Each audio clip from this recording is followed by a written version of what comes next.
Hey team, Katie here. How are you all going? I just wanted to pop in and have a quick little training on one of the things that I do to manage my fear of the horses that I forgot that I did until I was doing it on the weekend. So I thought I'd share with you that one today. So I know that some of you can really struggle with the relaxation and the breathing work. One of the ways that I kind of get around that, because sometimes when our horses are a bit squirrely and you can feel they're like really not quite able to relax, whether you've put yourself into a more difficult situation than your horse is ready for, or if you're like ready to take that next challenge and your horse is showing a little bit of tension and worry and you're trying to de-escalate that, when you're in the middle of having to kind of cowgirl up a little bit and just get the butt in the saddle and kind of push through and progress. So this is when you've done the work and everything is kind of there ready to go, and you just have to kind of like, yeah, I'm gonna do it. So the first thing to recognize is that if your horse is holding worry and you can feel the tension, because guarantee if you're like in here with me doing these trainings, you can tell when your horse is tense, even the slightest amount. And people will probably tell you, no, your horse is fine, like there's nothing wrong. But you'll notice, because you know what it looks like when your horse is relaxed and you're more sensitively tuned into their body language, which is how we keep their behaviors de-escalated, is we recognize the smallest amount of tension and support our horses then. So the first thing to recognize is that if your horse is holding tension, fear, or worry, and you get scared, then you're going to be confirming to your horse that there's something to be scared of. So your horse doesn't go, oh, you're scared of me. They go, oh, my human is scared. I knew there was something to be scared of. And then they get more tense, more worried, and more scared. And so then you feel them get more tense, more worried, more scared, and you get more scared. Your horse doesn't recognize the reason why you're getting more scared is because of them. They think that the threat is external and that is something warranted to be scared of. So this is why we have to really work hard not to let our fear escalate, and not, to the best of our ability, and this takes practice, is to not let our fear change our heart rate, change our physical tension, change our respiratory rate. Like it is it's a skill in itself, but my students think that I'm super like confident and I'm never scared of horses. I am always scared of horses because I'm always dealing with the rat bags that have the big behaviors that need that emotional coaching to kind of get them to be back in that place of confidence themselves, that they can look after their rider. So it's not that I'm never scared, it's that I have practiced a lot how to regulate my fear so that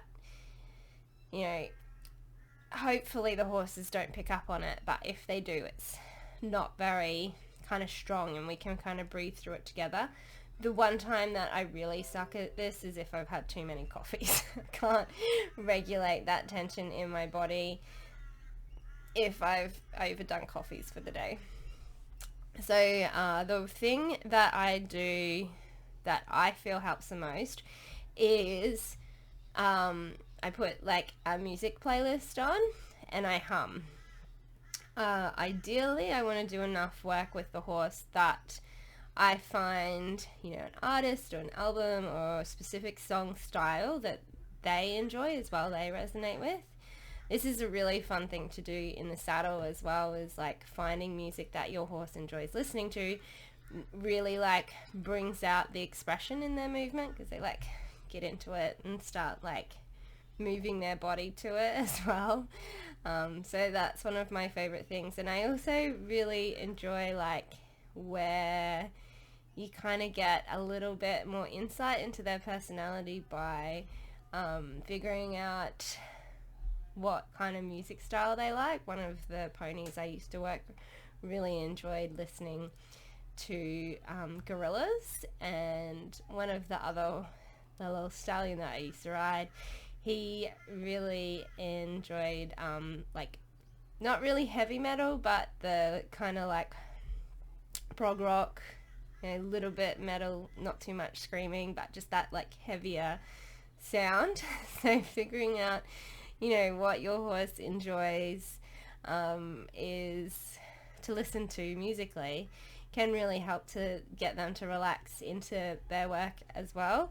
And if you're wanting some like entry level music because you don't really know what to listen to or what to share with your horse, apparently Shania Twain, so I've been told, I don't know this for real, but apparently she's a horse rider and she's written a lot of her music to suit the movement and the cadence of the horses.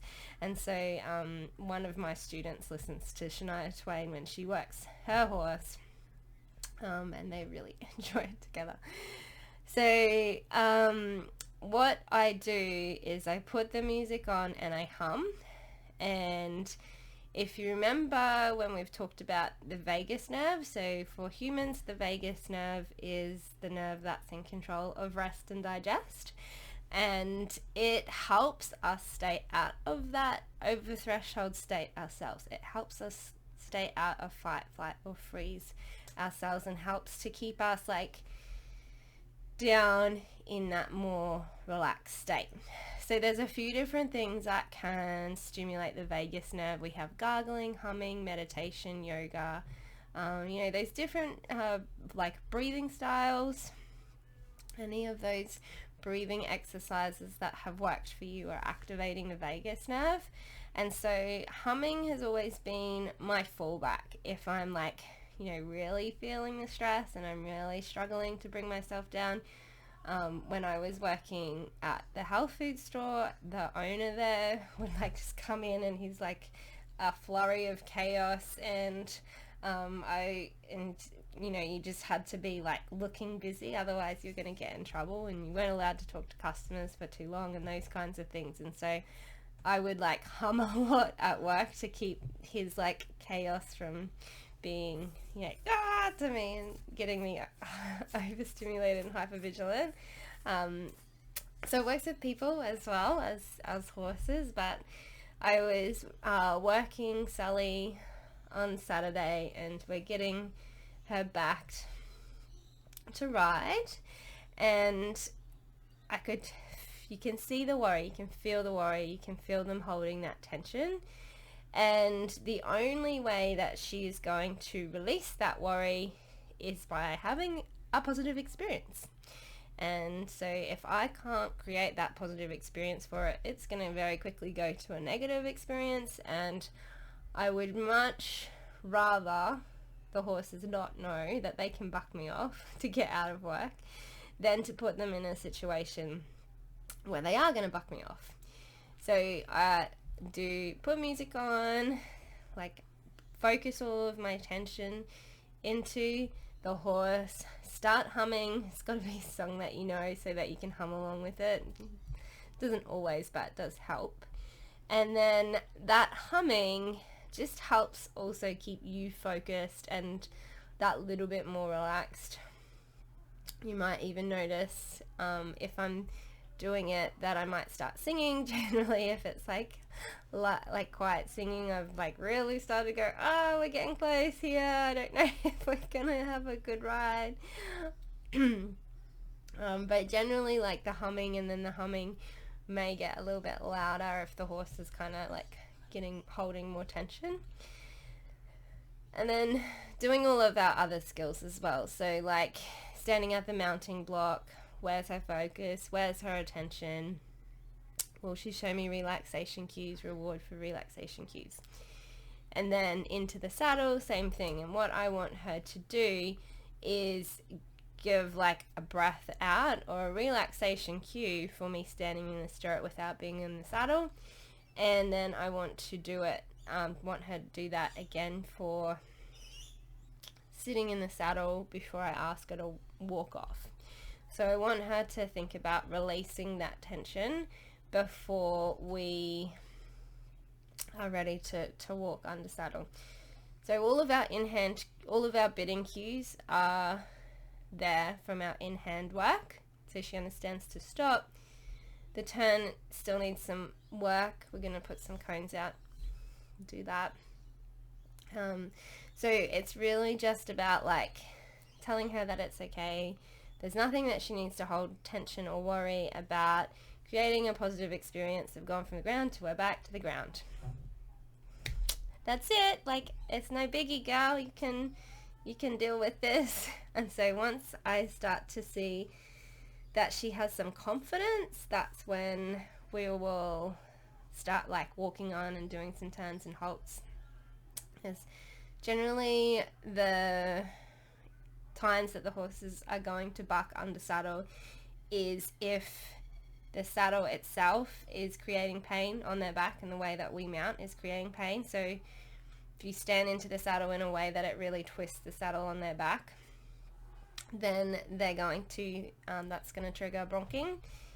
And if you're like, when you're breaking the horses in, it's normally that first step, because they're like having to figure out how to move underneath you. And then once they're confidently doing that, it's then normally the canter transition. So ideally I want to kind of like stack the experiences so that we don't have any bucking at all, because I don't really want to sit the buck, but I also don't really want to train the buck to happen and have to ride it out of them. And I'm also like, you know, they do say green plus green equals black and blue, but I do train and break horses for beginners, and just trying to, you know, what skills do the horses need to be safe to look after beginners and to be confident, know how to look after them and what their job is. So part of that is making sure that, you know, the training experience isn't happening to the horse.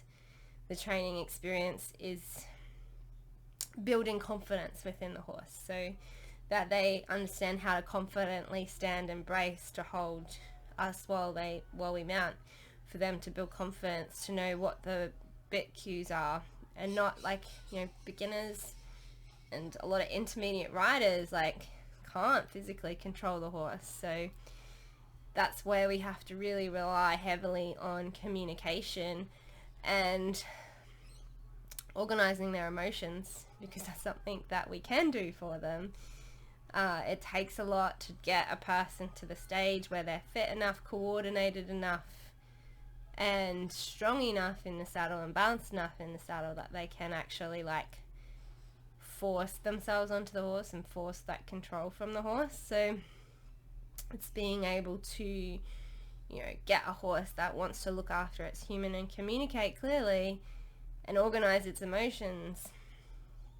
That's how we get the horses safe.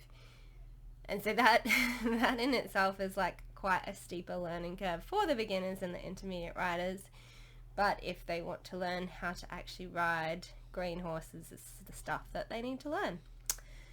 So music and humming. If you're finding yourself like, you know, feeling that tenseness in your work, and you know, you're like, I'm breathing, you're trying to get those breathing exercises to work and they're not working for you, put some music on and hum. That's my jam. That's my go-to move if I'm finding it difficult to bring my like tension levels down in my body, and to get myself into that calm, confident state where I can like, you know, feel a little bit of tension and worry in the horse, but know that they're not close to threshold yet. So I can get like, you know, one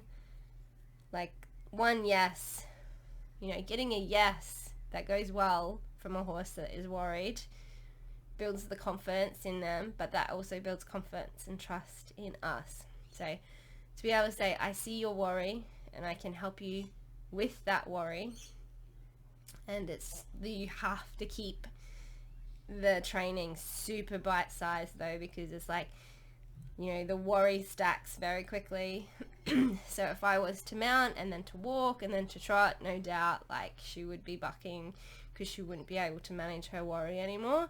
It's just like, stand in the stirrup, jump off. Good girl, you're amazing, well done. Stand in the stirrup, jump off. Good girl, you're amazing, well done. Stand in the stirrup, jump off. Like, do it until there's no worry anymore.